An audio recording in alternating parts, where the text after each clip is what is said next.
Lost Planet 3, a brilliant third-person shooter destined to be a lost gem.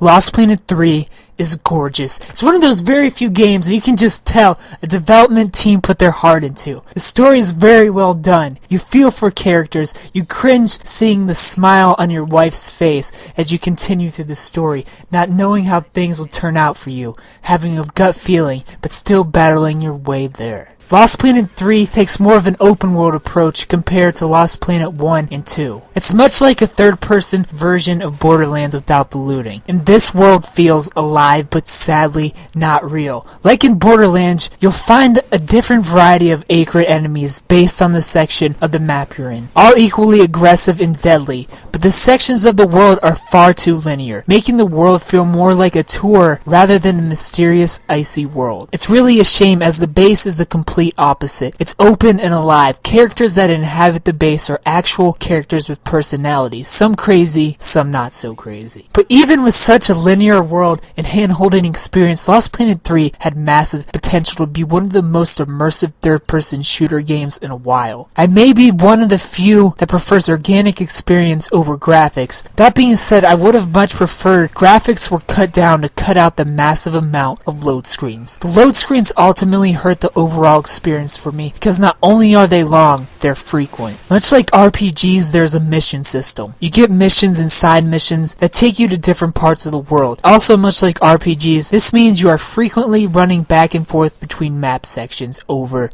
and over. Needless to say, load times are annoying and immersion breaking. You could tell the game was Borderlands and Dead Space inspired, but no one really took the time to dissect why Borderlands sucked players in. The worlds are open and load screens are nearly non-existent. This is something that RPGs have got down pat. Lost Planet 3 doesn't though. Lost Planet 3 can also get a little annoying, especially with its auto-saving. To save any progress, such as mission or collectible progress, you have to enter another section of the map, aka get a load screen save, which can lead to many frustrating encounters, especially if you're a trophy hunter, and dive right into hard mode. I played the game on hard to begin with, and found that it contains quite a bit of combat imbalances. You die way too fast, reload speed is too slow, bullet clips are too small, health regeneration is slower than dial-up, cover is practically non-existent, and you can't reload and roll at the same time, causing combat to feel more frustrating than challenging. Challenging is fast death, slow health regen, but a large clip and fast reload, or fast death, fast health regen, small clip, slow reload. You can't have everything stacked against you. At the very least, I would like to be able to reload as I roll, otherwise it leaves gameplay feeling cheap because you're forced to take damage in many instances just to get ammo back into your gun and then roll around for literally 3 minutes until your health is regenerated. Luckily, these cheap encounters aren't too frequent, and things quickly start turning in your favor once you're able to buy upgrades for your weapons and rigs. But the game is just heating up. Lost Planet 3 also features a multiplayer mode, a multiplayer that is hands down the best of any third-person shooter to date. They're a standard team deathmatch, but the two most fun are Acrid Survival, where two opposing teams race the clock to rack up the most kills and points,